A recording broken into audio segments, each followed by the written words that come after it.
Le comportement impitoyable des membres de la famille royale britannique, les Windsor, a été mis en lumière une nouvelle fois.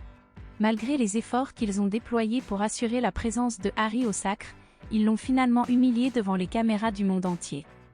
En effet, Harry est arrivé en dernier parmi les Windsor, faisant une entrée lamentable dans l'abbaye de Westminster, derrière ses cousines qui n'ont aucun rôle officiel dans la famille. Notamment Zara Tyndall et les princesses Béatrice et Eugénie, qui sont les filles du duc d'York.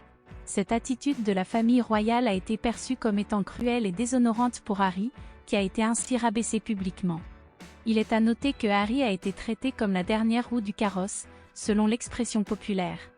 Les caméras de la BBC l'ont suivi pendant environ 10 secondes alors qu'il remontait seul l'allée centrale de la nef, saluant quelques connaissances ici et là avec un sourire. Puis, il a discrètement rejoint sa place au 3e rang des chaises réservées à la famille royale, loin derrière William et Kate, qui étaient assis au 1er rang. Il a été placé juste derrière la princesse Anne, qui l'a caché des regards avec son immense bicorne à plumes, obligeant Harry à tordre le cou pour suivre la cérémonie. Cette mise à l'écart de Harry a été perçue comme une nouvelle humiliation publique, reflétant une attitude insensible de la part de la famille royale britannique envers le prince et son épouse Meghan Markle. Le journal Daily Mail rapporte que malgré tout, Harry a su faire bonne figure en discutant avec la princesse Béatrice et son mari Edoardo Mapelimosi. Lors de l'hommage collectif, il a même prononcé d'une voix forte les mots « Dieu sauve le roi Charles, vive le roi Charles ». Cependant, on peut se demander pourquoi les Windsor ont insisté pour qu'Harry assiste au sacre, alors qu'il a volontairement coupé les ponts avec la famille royale et n'a plus aucune fonction officielle. De plus, ses critiques ouvertement exprimées dans ses interviews et sa biographie intime, où il attaque notamment Camilla et son frère William, laissent planer des interrogations quant à la pertinence de son invitation.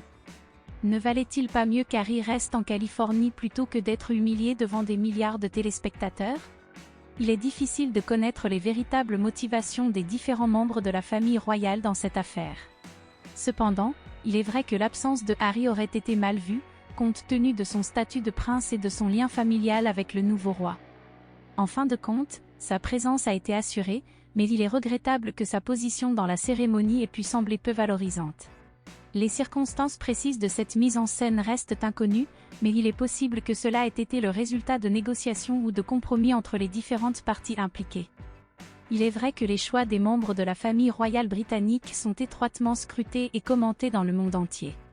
Cependant, la question de savoir si Charles avait le choix de traiter Harry de cette façon lors du sacre est délicate. Les relations entre les deux hommes ont été tendues ces dernières années, et il est possible que Charles ait pris cette décision en fonction de différents facteurs, tels que les implications politiques et diplomatiques de la présence de Harry à la cérémonie, ou encore la nécessité de faire respecter le protocole royal. Les motifs derrière la décision de Charles restent donc incertains et peuvent être interprétés de différentes manières.